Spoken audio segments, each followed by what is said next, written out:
Hello and welcome back after a week hiatus.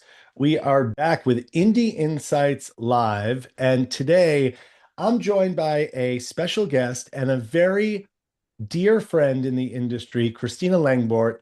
And Christina is from Hilldun. So we're going to get a really interesting perspective today. And I think we're going to get a perspective from the vendor side of this whole piece. And we're going to learn about a kind of piece of the industry that is really the engine of the industry that sometimes doesn't get the spotlight or the recognition it deserves, but nonetheless is essential and critically important to how every retailer, every vendor runs their day-to-day operation. So, Christina, welcome. Thank you for being here today. Dave, thank you so much for having me. You and I have known each other for far too long. I think at least over 10 years, maybe even longer.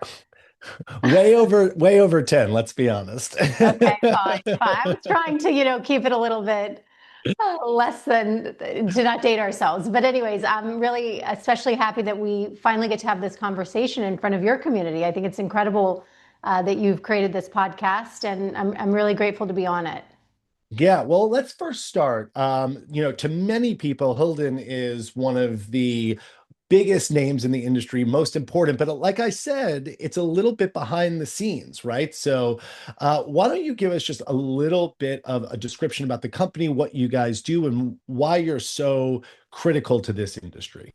Yeah, that's a great start. So over the years, we've both really watched the industry, I would say, go through enormous changes. We've seen periods of tremendous growth and disruption, and certainly changes in how retailers buy and changes in how brands sell and how businesses really exist in this global world.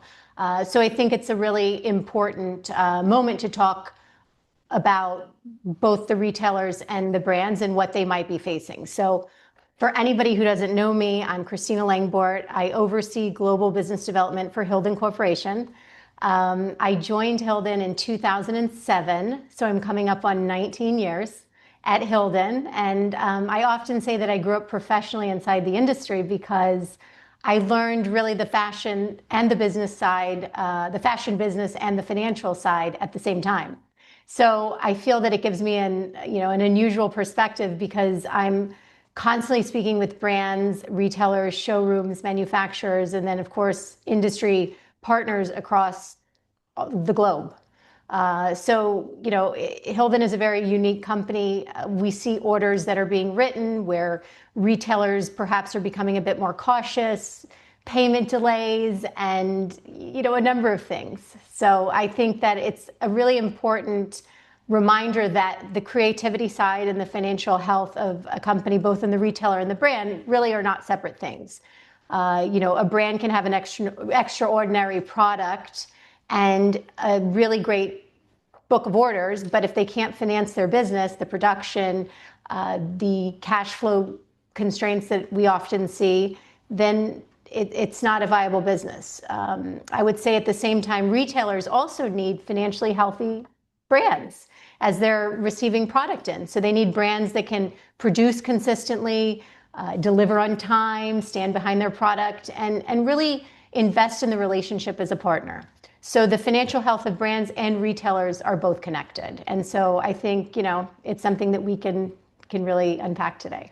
Yeah, so Hilden Corporation, right? And just to give a little bit more of a direct view into what you guys do, what you would more traditionally think of as a factor, right? And so tell us a little bit about your direct role with brands, because really, when we think about some of the biggest brands and how, we often think about the creativity and this great product, but really brands are built with your support. So how does Hilden Corporation, what does that relationship with vendors look like? Sure. So Hilldun has been financing fashion consumer product businesses since about 1958. It's been around before that, but that's when we really started entering into this space. We are a factoring and a finance company, and I know that that word factor can sound complicated or intimidating, especially to people that are not really familiar with it, and perhaps even to retailers that don't necessarily have a lot of exposure to what we do. I would say that the easiest way to explain it is to take it very simple and start with the timing of a wholesale transaction, right? So for many retailers, the first like introduction to a factor might be an instruction on invoice, right? You might have there's a legend on invoices to brands that say remit payment to factor rather than directly to the brand.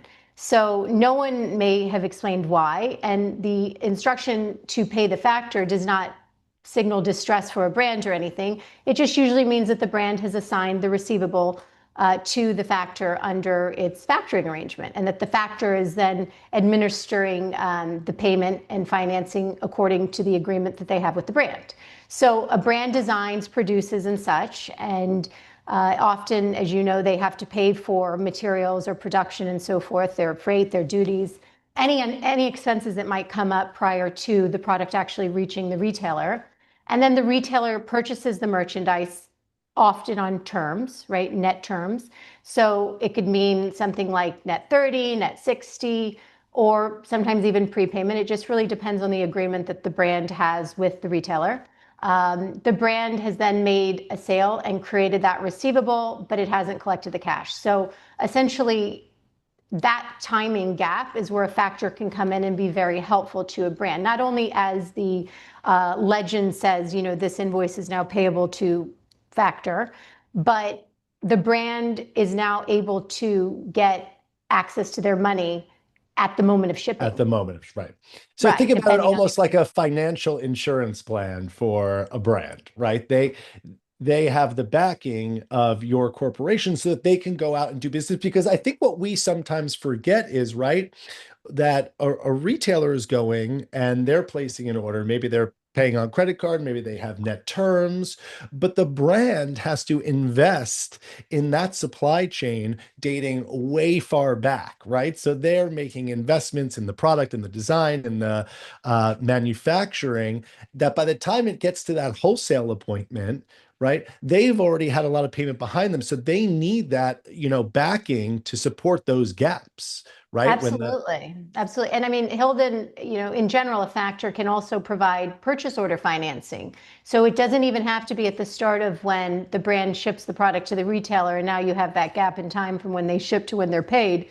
There's that period of time where you receive the order after a sales market. The retailers place the order, and now the brand needs money to finance the order. So the factor can also, be very influential in that respect. As I mentioned, the factor is not there because of any distress or failure from the brand side. They're generally part of like an infrastructure that's helping the brand to succeed, put in disciplines, finance growth, limit their credit risk and exposure to retailers around the globe.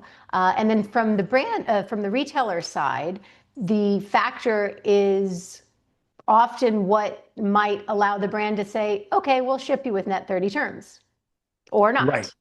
And so this is, I think, really important, and where it kind of brings the retail community into this, because as someone who's been in this business a while, I've been on both the good side and the bad side of factors, right?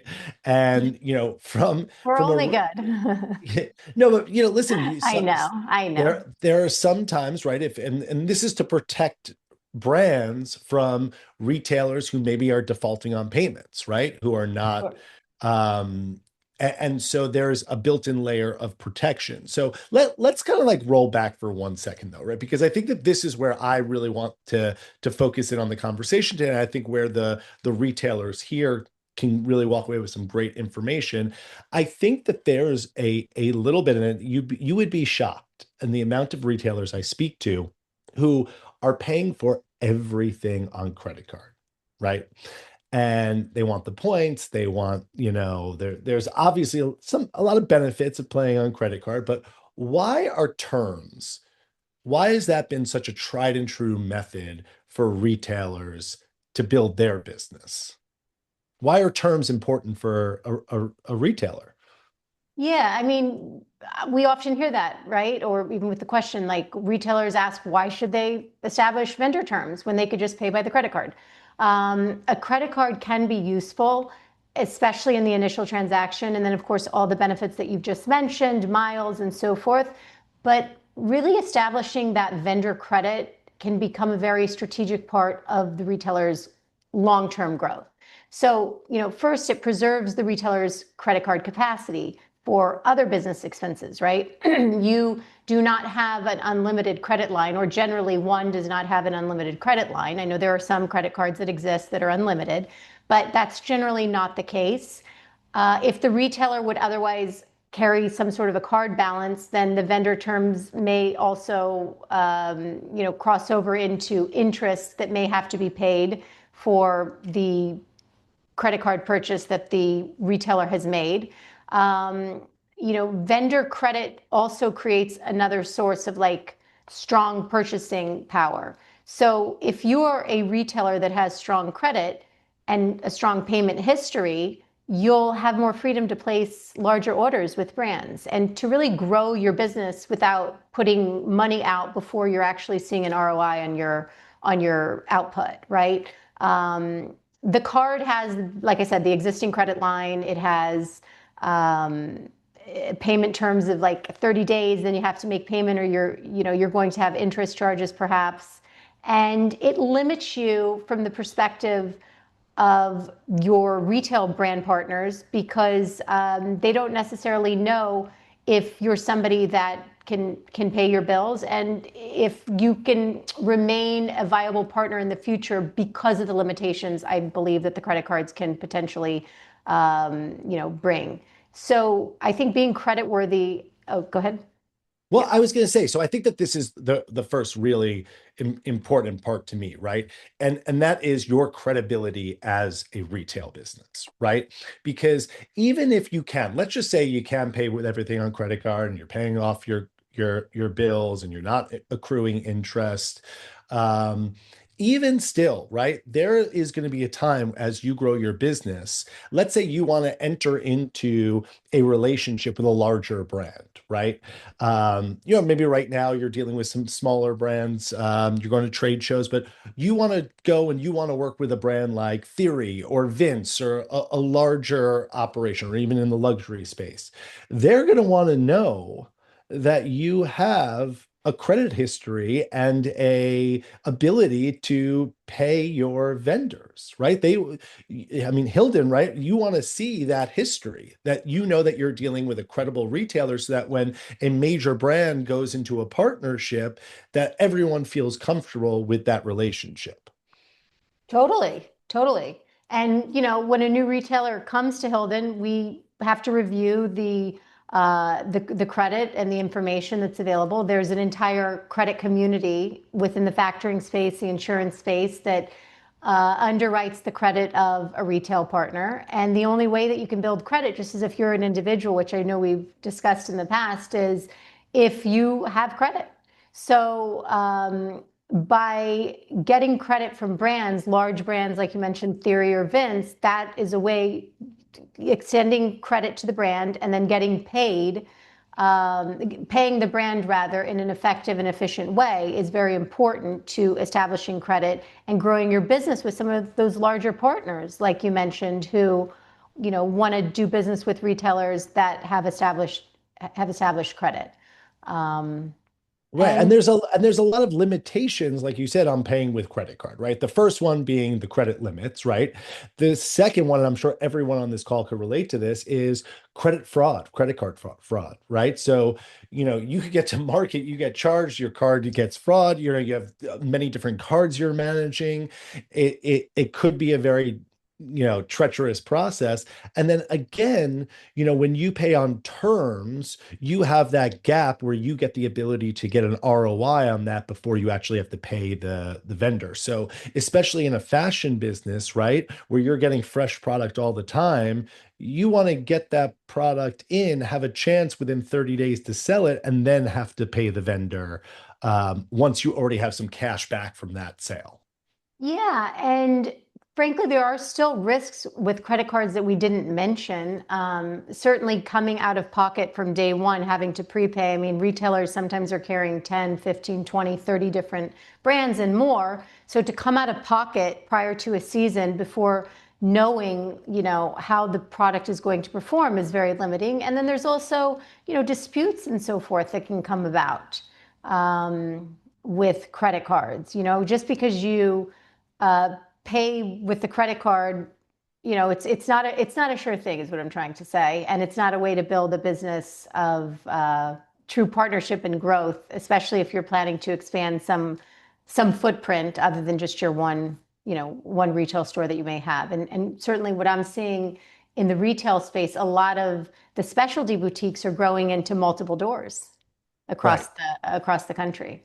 So it's interesting. Right. So if you're expanding, if you're, let's say, going into new locations, you're obviously going to have to build that buy with your vendors, right? You're placing bigger orders. And the hope is, right, that in general, that your business is keeps growing. And I think that by creating these relationships, and this is what I want to talk about next, is the importance of that vendor retailer relationship, right? It's something that we talk about a lot, but we're not great brands are not looking for retailers that do a one-off with them, right? A season here, a season there. They're looking for partners and vice versa as well. So, what's your kind of viewpoint on the importance of that vendor retailer relationship? Yeah, well, I mean, that whole negotiation process between the vendor and the retailer is really a very important part of the entire relationship. The agreement between the wholesaler and the retailer, it needs to be sustainable for both sides, right? So if a brand is requiring that the retailer pay everything up front at the onset, that doesn't necessarily feel fair. And if the retailer is, giving terms that are not so conducive to a brand, net 45, net 60, I've seen even terms go up to net 90, that's not fair. I think it's important that the retailer negotiate terms that make the order, both profitable but fair on both sides. So the brand could have issues with production, delivering, et cetera, if things are just so one-sided because they're also running into their own cash flow issues. So I think it's about, coming up with some sort of a hybrid. And something that came to mind is that often a brand may want some sort of a vested interest from the retail partner, which could come in the form of a prepayment. I don't like to say deposits because they don't get the deposit back. But if the retailer gives some sort of a prepayment, which could potentially be done on a credit card, right? So that 30% prepayment. And then the balance could go on terms. I think that that's one structure that I believe can be, fair to both sides, especially when a retailer is new to a brand, or especially if they haven't established like sufficient credit. So it satisfies both sides, where the brand can get some sort of a prepayment showing that the retailer is, vested in the product. And then the retailer can have a duration of time to actually receive the product and then ship. It shows really a mutual commitment, and it also allows the retailer to then build its own internal credit. So, by providing this prepayment, I think it balances everything out because it shows that both sides are really invested in the relationship. Yeah, and I was once upon a time I was on the wholesaler side of the business, right? I was Yeah. a sales director. You remember at Helmut Lang for some time, and we would get Yes. yeah, those were the good days. Uh, and then we would get new retailers, especially, right, that would come to us, or whether they were a new retailer or the first time doing business with us. And there's a lot of hesitation to just immediately engage in that relationship. And I think the biggest hesitation is two things, right? Distribution, right? Am I in a distribution area that maybe another one of my retailers is in? So I want to respect that distribution. And the other is, can this person actually pay for my goods? If they sit down with me and place a, you know, 10, $15,000 order, do I actually have a knowledge that they can pay for that? Right. And so and that's where I think the balance comes in with working, with that prepayment, right? Is that you're showing some investment while not having to go all the way out of pocket for the entire order, right? Being able to say, hey, I'm going to do a prepayment, and then, let's do terms, net 30 for the remainder of the shipment. I love it. And I think, I don't think, I think the model exists in some respect as it relates to a lot of the European or Middle Eastern retailers. I think they're more inclined to go into some sort of a prepayment model with balanced net terms. I see that, in terms of the payment terms that I see across the globe, but they don't necessarily pay with a credit card. But I think for the American market specifically, because we are so, point driven and we like benefits and we like to just feel that we're getting something a little bit more for our money. The prepayment with credit card could be interesting, and certainly, it would need to be worked on between the retailer and the brand on who pays processing and handling fees, of course, because then you also have that element that's factored into using a credit card. Um, and whereas, it's something that just came to me as well. From the retailer side, getting terms also is like you don't pay interest. If you miss the day that the payment is due, if a retailer misses, let's say payment is due net 30 and they pay net 40 or net 50, they're not being charged interest for that period of time that they've essentially missed their payment. Versus if your credit card is due, January 15th and you paid January 30th, you've now accrued interest from the period of the 15th to the 30th under a normal non-zero interest credit card or something like that. Right. So And then, and this is the kind of I think sometimes that maybe missed. Like, let's say you have a cashback credit card that you're putting things on, and you think, okay, well, I'm getting the cash back, but you are also potentially, depending on how the brand or your relationship works, you may be getting hit with credit card processing fees, right? sure. Oh yeah. So net terms really opens up a whole different world for a retailer. And again, I think it's a very underutilized by a lot of retailers, especially independent and specialty retailers. So first off, I do want to say I see some people in the chat. If anyone has questions, I see Penny's here in Virginia Beach. Hi, Penny. Feel free to say hi. Drop a question for myself or Christina. This is why we bring it live to you so that there are guest experts here that you can ask questions to, pick their brain, and get direct answers to some of the questions that you may have. And I think that this is a complex topic. It's an often misunderstood topic. So this is a great opportunity to kind of ping pong back and forth. So I will be in the chat. And I will be looking for any questions. And if you just want to say hi, you could also say hi. So, Christina, let's kind I of. also just want to say, from all my global travel and so forth, I mean, the US specialty stores are just so amazing. And they do such a great job at supporting all, both emerging and mid-sized businesses. And whenever I'm talking to European brands or just any brands that are outside of the US, we always say the US market is more than just like LA and New York. You have a whole country of these specialty boutiques that really know who their customer is, and they curate experiences for their customers. And I would say they're very, strong in terms of credit these days from what we've been seeing from our end in terms of pay history and so forth. Yeah, and our good friend Marc Dankler from the National Shoe Retailers Association says never put payments on a credit card if you cannot pay it off.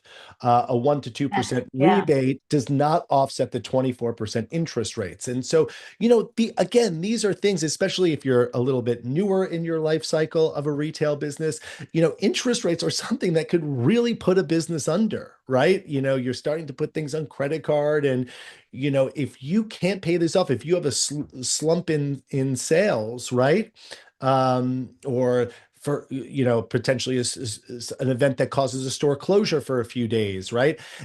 Whatever that may be, and your sales aren't coming in, you could really get in a hole if interest rates keep piling up. So just as you could get into personal debt, it's very easy to get into business debt through this kind of model. And we don't want to see all your sales in the future just going back to repaying debt repayments, right? That's not a great way to be It's running very a true. business. And I think that hybrid model really can be helpful to a brand because it allows them to establish some sort of credit where if they can satisfy, let's say, that 25 or 30% term business, then they can grow that further. And if they want to have some element of their business that's on credit card, maybe it's a 75-25, where it's 25 you do credit card, 75 you're actually getting terms from brands, because then it allows you to have more time with the product, selling it, and it safeguards you from those exposures that you just mentioned, which are real, the Yeah. interest, expenses and such. And so Sean says, I'm a smaller seasonal retailer and I love the idea of prepayment and terms on balance. Yeah. 60-day terms help me immensely, but a lot of brands aren't willing to do that. So here's a great question. I'm sure you've seen, over the years, a good amount of negotiation on this front. How should a retailer, especially a smaller retailer, would you have any tips on how they should actually be talking to a vendor about terms? Like, what is that initial conversation? Like, let's go to like a kind of I like to say a third grade level, right? What are they actually asking for in that buying appointment? Yeah, I mean, I think going into it really with, I think every meeting you go into, it's all like the mindset that you're going into the meeting, right? So going into it from a retailer's perspective, whether you're small, mid-size, or, a larger retailer, it should really be viewed as like partnership and collaboration, and seeing from the other side some of the, challenges that they may have. So if you're working together as, a partnership, going into these conversations, I would say that you're really committed and interested in growing with the brand, and offering some sort of a hybrid model like we spoke about, where maybe it's not even a 30%, maybe it's a 10%, maybe it's a 20%, something where the retailer shows the brand that they're truly committed to the relationship and the partnership.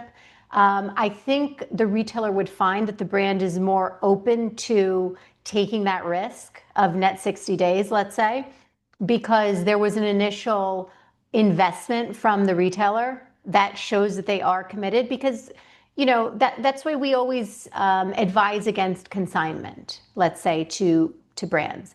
Now, consignment, I'm not talking about shop within shops. I'm Right. talking about if the brand just says, we'll take your product on SOR consignment, because the truth is there's no real uh, need for the brand to even take the product out of the boxes. So you don't necessarily even know if your product is being well represented. So consignment or something of that sort does not show a mutual partnership, and it could be detrimental to the brand. So if you are showing the brand that you're actually vested in the transaction, and you're willing to give money up front, maybe not 100%, which as a new brand sometimes they require you give that. But if you're, let's say, starting out 10, 20, 30, 40% deposit, I think they'd be more inclined, because that at least covers the cost of the brand's cost of goods, or at least it should. At least they should be at like a 50% margin or something like that. Yeah, and So, I think so. yeah. What I'm hearing, and I think that this is really important, is that a retailer should feel empowered to ask for these things, right? And to start Yes. these discussions. Like, you don't have to walk into a first time appointment or working with a vendor and just assume that hey, I just have to put this on credit card, right? I have no choice. I have no agency in this dynamic or relationship. Like, you should be able to go in and ask for something. Like, the worst that they can say is no, right? And then maybe that's not the right brand partner for you. And then, so I have a question on the other end of this, right? What about an established retailer that's taking a risk on a new brand, right? And then the inverse happens. What if that brand can't actually deliver? Right? This is a smaller brand. I'm a more established retailer. I'm a specialty retailer, and I'm engaging in a relationship with an up and coming brand. What is the protections that exist on that end? That's a great question. And unfortunately, there's not a lot of protection that can be given to the retailer. I think that's been some of the apprehension with retailers in looking at new brands, because they want to see that a brand is viable and can show up season after season. Certainly at the department store level, they want to see that a brand is consistent. They have a point of view. They're designing a collection that's, cohesive from one season to the next, and they're showing up. That's very important. But from a protection standpoint, there's nothing that a retailer can really do to safeguard themselves. And certainly that's probably why they need to really have a good relationship with the brand if they're going to give some sort of a deposit or a prepayment at the beginning, because they do take that risk and have that exposure as well. If the if the brand perhaps doesn't go into production or has a financial inability to continue forward, it exposes the retailer from not only the prepayment that they gave, but also the not having product in the store. And the way the retailer survives is through inventory.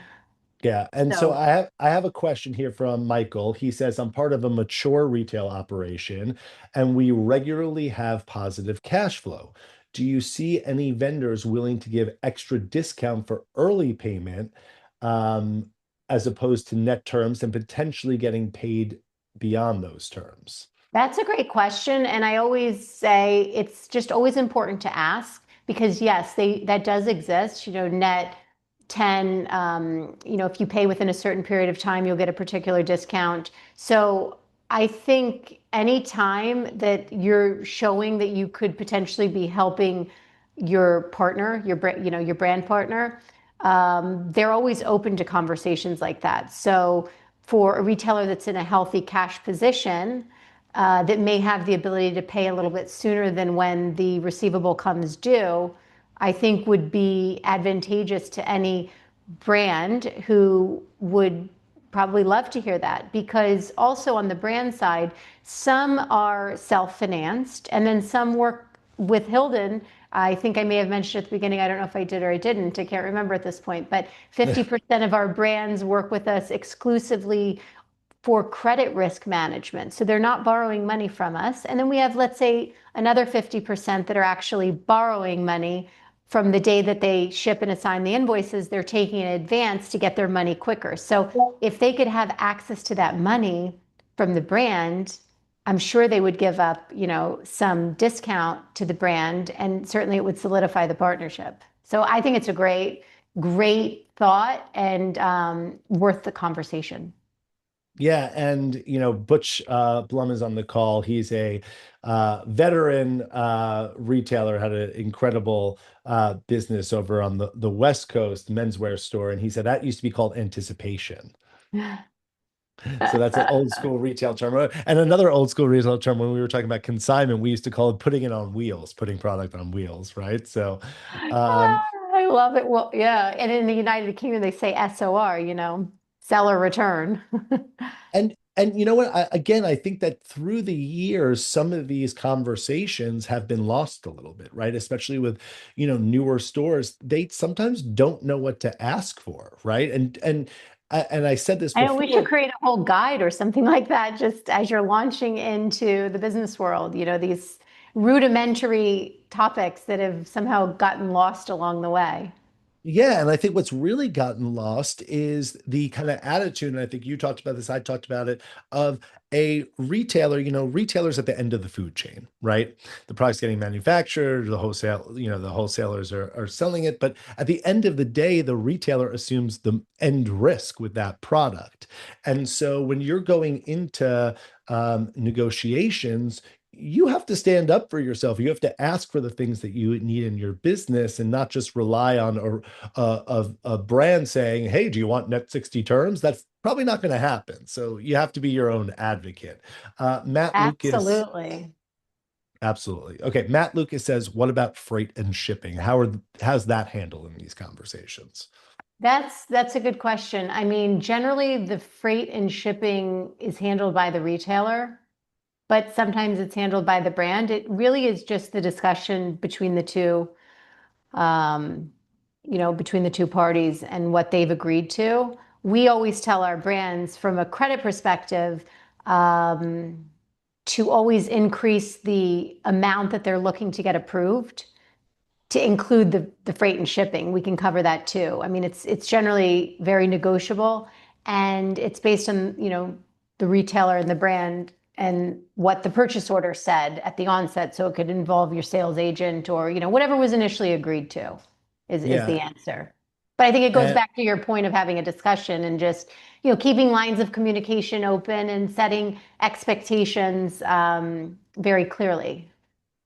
yeah, and I think that this again goes to, and when we're talking about those, initial kind of more rudimentary elements of these conversations, is that brand retailers have to be very specific on their purchase orders, right? And make sure that these, um, the purchase orders that they're writing for to their brands and their wholesalers have this all really mapped out, right? Especially let's think of something as simple as like shipping windows, right? If a brand ships outside of that delivery window, a retailer has to have that in writing, right? What happens at that point? Do they get those goods on a discount? Are they able to refuse it?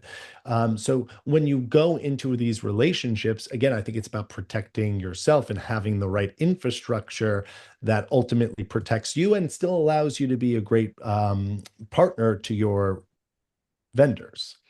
I mean, delivery windows are very critical, I would say, in the entire negotiation process. So both parties should absolutely agree, like when the merchandise is expected, what flexibility there might be in case, you know, you miss a shipping window, what circumstances can one cancel, and if they arrive too late, does it create, you know, a real problem for the retailer that would warrant some sort of a deduction?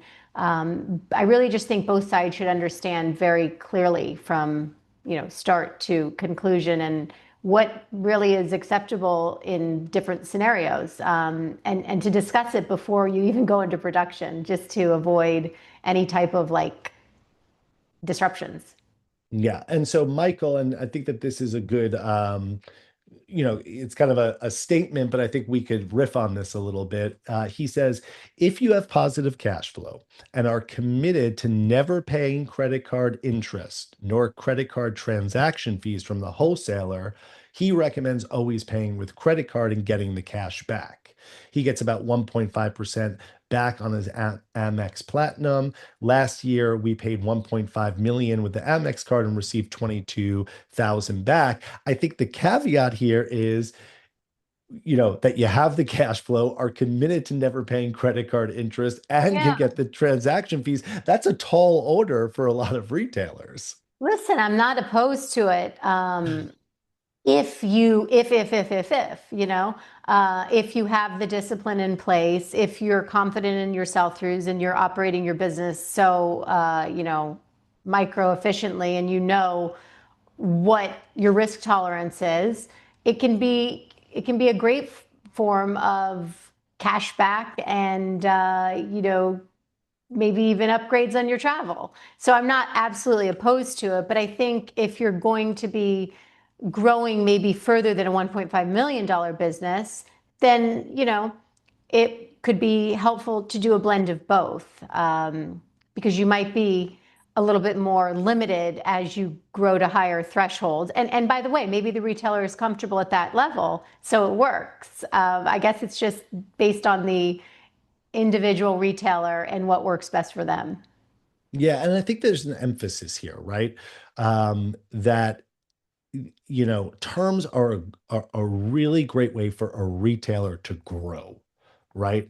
And so, you're trying to take it to that next level. Maybe you're opening a new store, maybe you're expanding within your own store, or maybe you're just, really looking to get more aggressive in your buys and see if that can expand your business.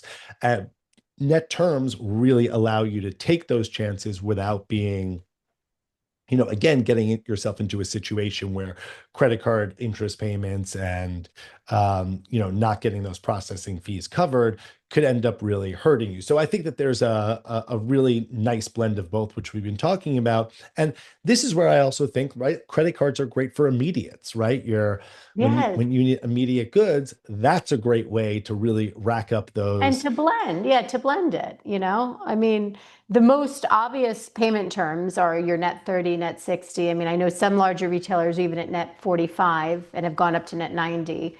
But, you know, retailers naturally want enough time to get product in, right, get it on the floor, start selling it before the payment is due under an ideal situation, even if you are very efficient and diligent in your payments, and you were able to do the 1.5 million with which congratulations to that retailer that they have no credit card and such interest, and that they've built a successful brand. But retailers want time to sell. Brands want to be paid as quickly as possible because they've already funded the product from so many months before, right? And Right. so the longest possible payment term for them is not the best agreement. So they do want to be paid up front, but they understand that most retailers are not going to be as accommodating and say, hey, we'll pay you up front with credit card.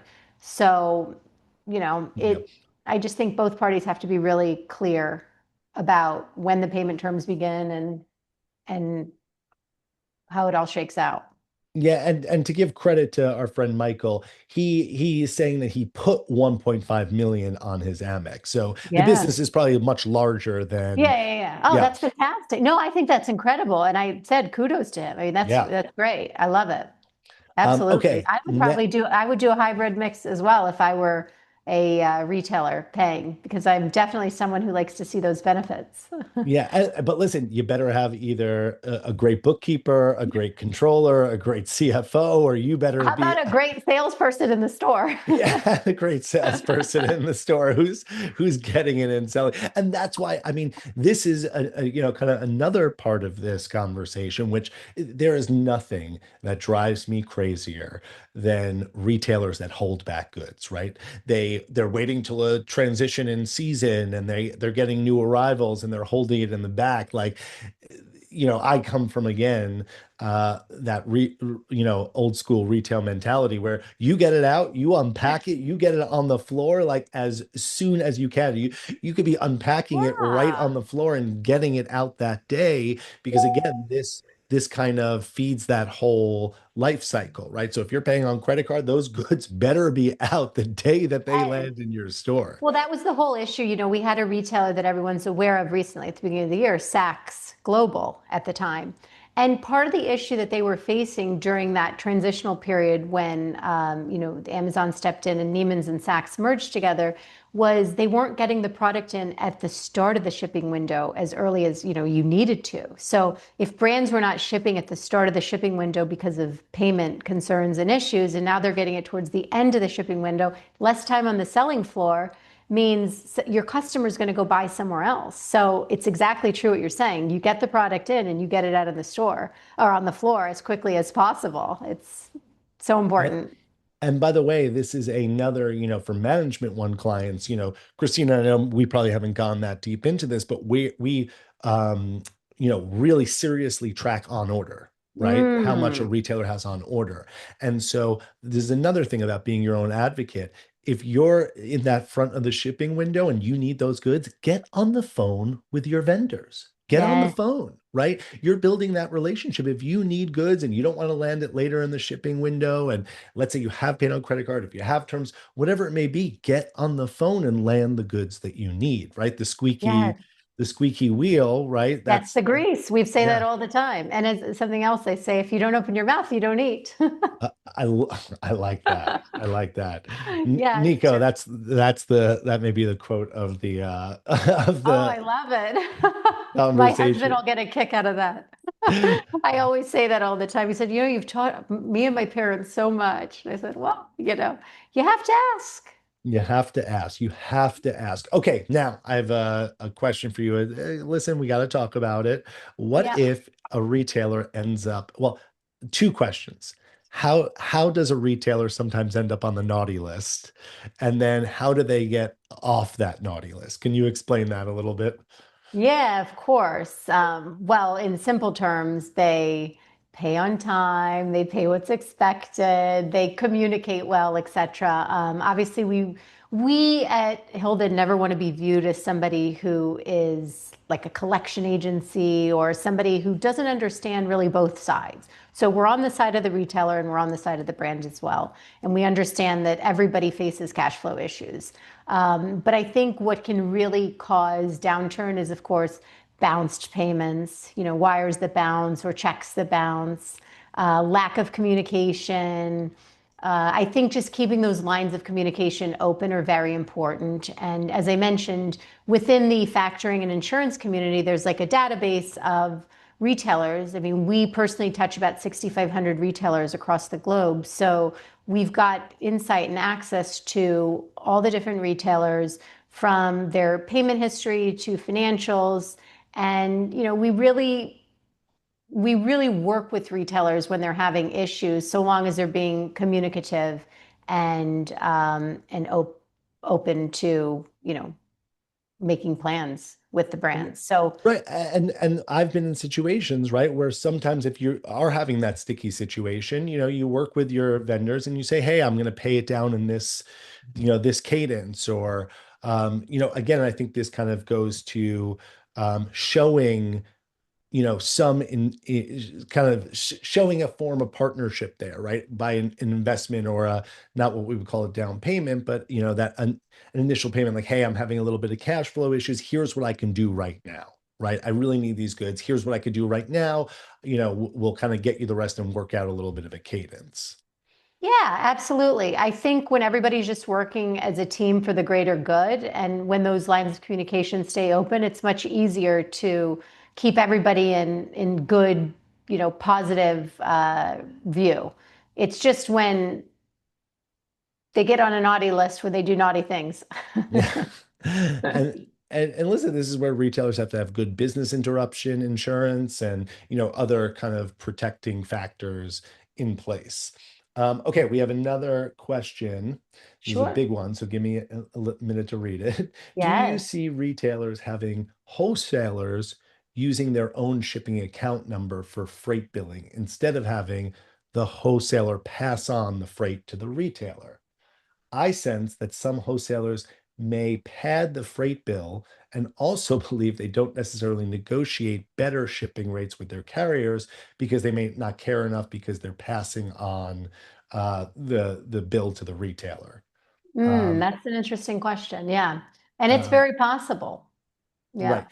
And so It's just like credit card up charges, right? I mean, there's, whether it's a Visa, Amex, MasterCard, Discover, there's different percentages. So it all depends on what the brand negotiates with those parties. So it applies the same to your logistics and so forth. I don't have actual facts to know whether or not somebody is, not negotiating the best terms or not, but it's very possible that that could be the case. And again, if it's something that the retailer is feeling, maybe it's just worth a conversation, or, maybe if the retailer has a better rate of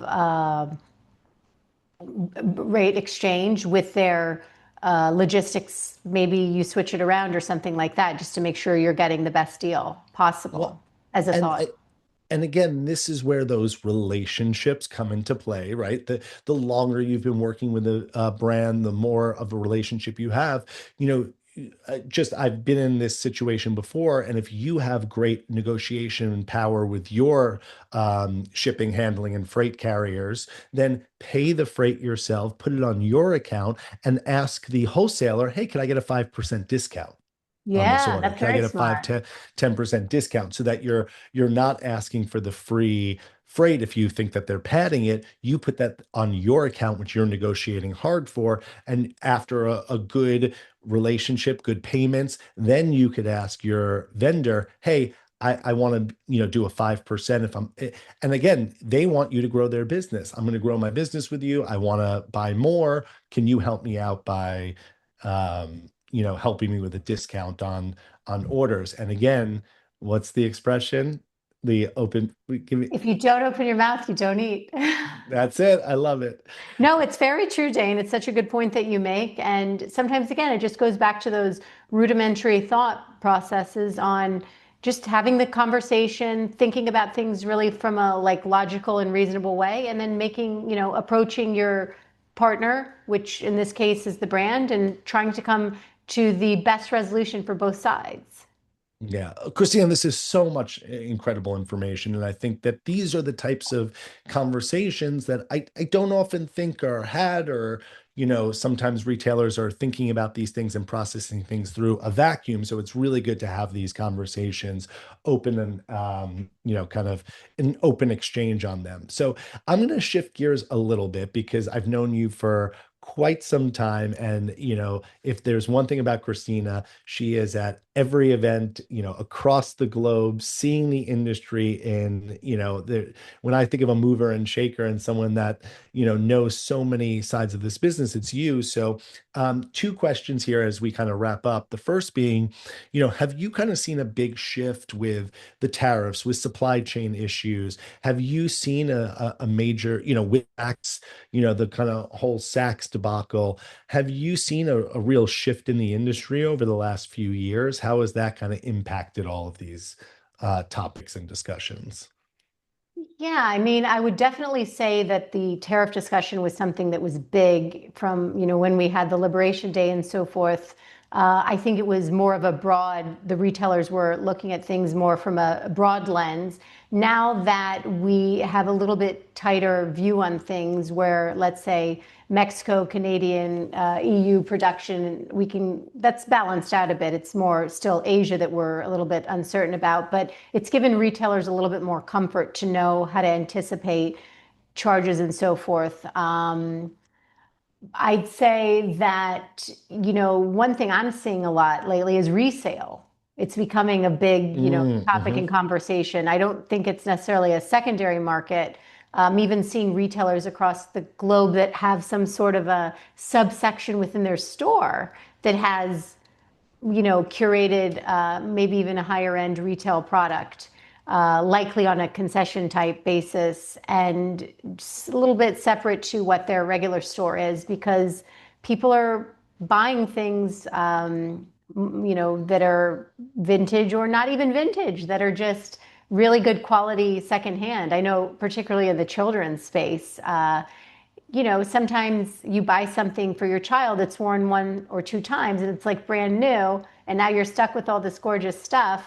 You could give it away or you could resell it. So I think the um, resale is becoming a big part of business, and then of course I would say wellness, beauty, etc. And yeah, I think a really important thing to leave the conversation with is just the retailers set the tone by the environment that they create for the customer. They are, curating a space. There's so many options out there for people to just buy online, to not have to leave. But if you create a really nice experience for a shopper, I think you know, you'll get them back time and time again because people still like to have human connection and really good service. Um, so I think just more strategic growth is happening across the board rather than just growth at any cost. Yeah, so my takeaway is, especially for management one clients, our main goal is to create healthy cash flow for retailers. So, it and really allows you to focus your buys, hone in on the product that you need. I think creating great relationships with vendors never goes out of style. Asking for what you need to help your business and being your own advocate, that's my kind of takeaways from this conversation. Well, listen, this was just such a fantastic, insightful, informative conversation. I knew we could always rely on you for that. So we're Oh, getting a lot of thank yous in the thank chat you here. all. Yeah, A- thank And you. we got to work on that. I love that idea of putting together a guide. So we'll Yeah, we have to should get do it started. together. We'll get We, started on that. we certainly have had the experience, and we could provide valuable information to the globe. Yeah. Well, thank you so much. It was so great being joined by you. And again, just a bunch of thank yous from our listeners and our attendees in the comments. And Christina, we'll be speaking to you really soon. Thank you so much for giving me the opportunity, and I wish you all the best of luck. Okay. Thanks, Christina. See everyone on next week's Indie Insights Live. We have special guest Marc Dankler from the National Shoe Retailer Association. So another great conversation coming to you next week. Bye, everyone.